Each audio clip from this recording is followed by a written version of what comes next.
Hi. Guess what? This morning I was watching a tape of Jeopardy from yesterday. You know, I like to watch Jeopardy.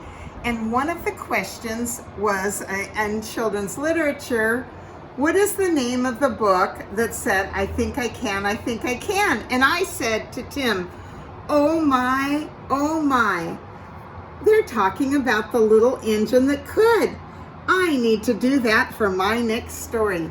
Now, when I was a little girl, I had a little golden book. It cost 39 cents of the little engine that could, but I couldn't find that. So I have this one, and this is the original 1930 version of the little engine that could. Let's go. Chug-a-lug, chug-chug, puff, puff, puff, ding-dong, ding-dong. This little train rumbled over the tracks. What a happy little train. She had a jolly load to carry. Her cars were full of good things for boys and girls. Oh my goodness, there were toy animals, giraffes with long necks, teddy bears with almost no necks at all, and even one baby elephant. And then there were dolls. Dolls with blue eyes and yellow curls. Doll with brown eyes and brown bobbed heads. Oh, the funniest little toy clown you ever saw was there too. And there were cars full of toy engines, airplanes, tops, jackknives.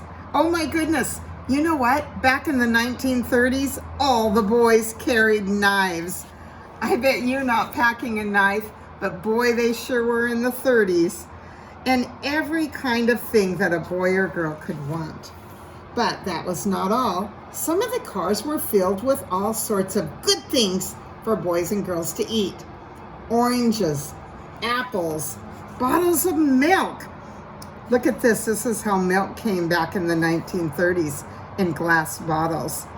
And they had these things for their breakfast. And then they had nummy vegetables and even sweet treats.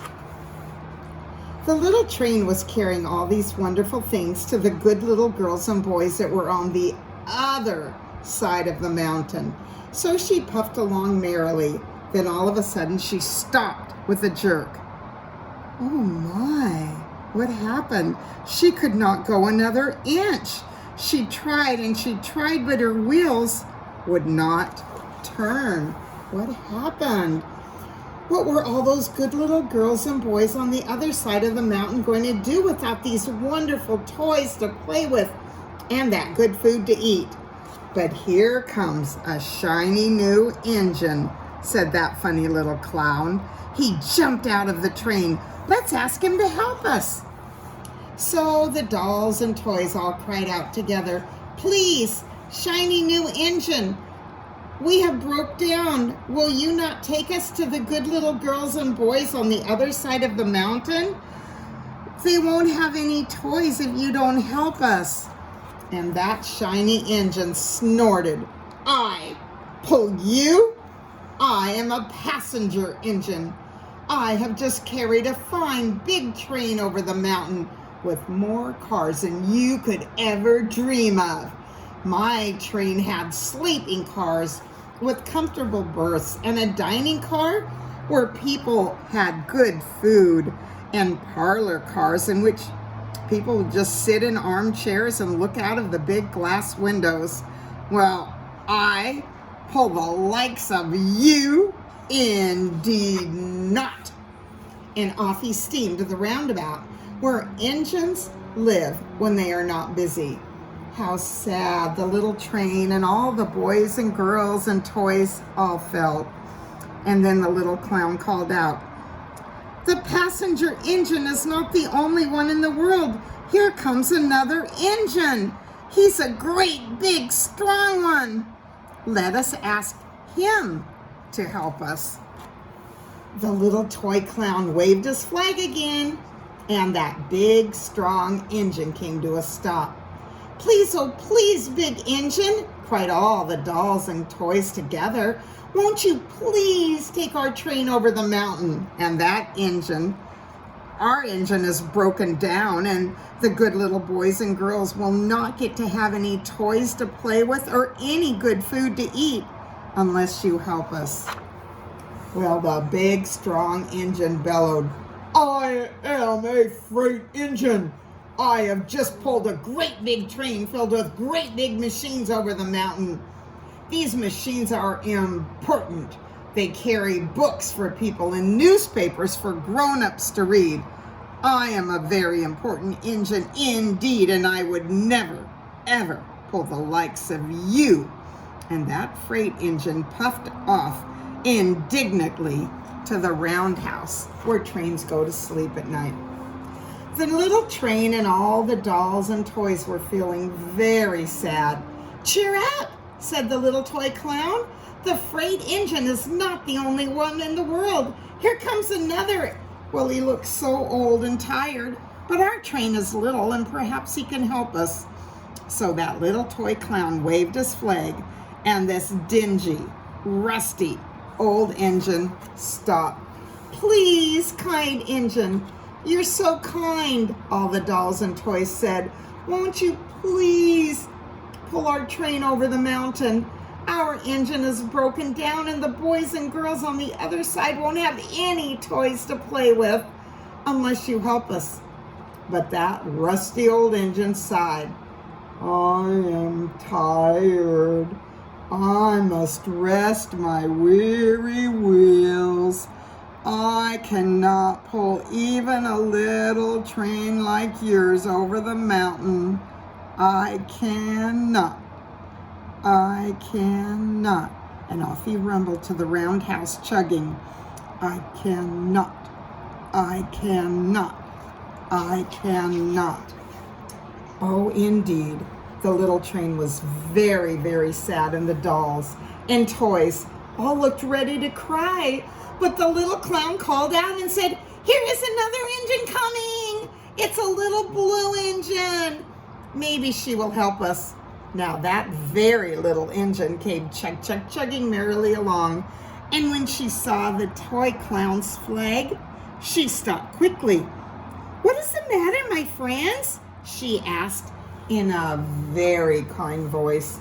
"Oh, little blue engine," cried the dolls and toys, "will you pull us over the mountain? Our engine is broken down and the good boys and girls on the other side won't have any toys to play with or good food to eat unless you help us. Please, please help us, little blue engine." What do you think's gonna happen? That engine said, "I am not very big," said the little blue engine. "They use me only to switch trains around in the yard.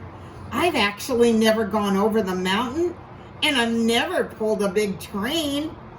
But we must get over the mountain before the children are awake," said the dolls and the toys. And that very little engine looked up and saw tears in the doll's eyes, and she thought of all the good little boys and girls on the other side of the mountain who would not have any toys or food unless she helped. And then she said, "I think I can, I think I can, I think I can." And she hitched herself to that little train. She tugged and pulled and pulled and tugged. Slowly, slowly they started off. The toy clown jumped aboard, and all the dolls and the toy animals began to smile and cheer. Puff, puff, chug, chug went that little blue engine. "I think I can, I think I can, I think I can, I think I can, I think I can, I think I can, I think I can." Up, up, faster and faster that little engine climbed until at last they made it. They were at the top of the mountain. And down in the valley below, they could see the city. "Hooray! Hooray!" cried the funny little clown and all the dolls and toys. The good little boys and girls in the city will be happy because you helped us, kind little blue engine. And that little blue engine smiled and seemed to say, as she puffed steadily down the mountain, "I thought I could. I thought I could. I thought I could. I thought I could." And that is the end of the story. So we saw a lot of trains that weren't very nice, and we saw one little train, and I want you to think about, even if you're little, remember the story of the tall, high sky guy? How he saved his family? There's things you can do. Maybe you can unload the dishwasher if no one else can. Always things to do. You're never too little, and just think, I think I can. I think I can. All right, that's the end of my story. I love you. Bye.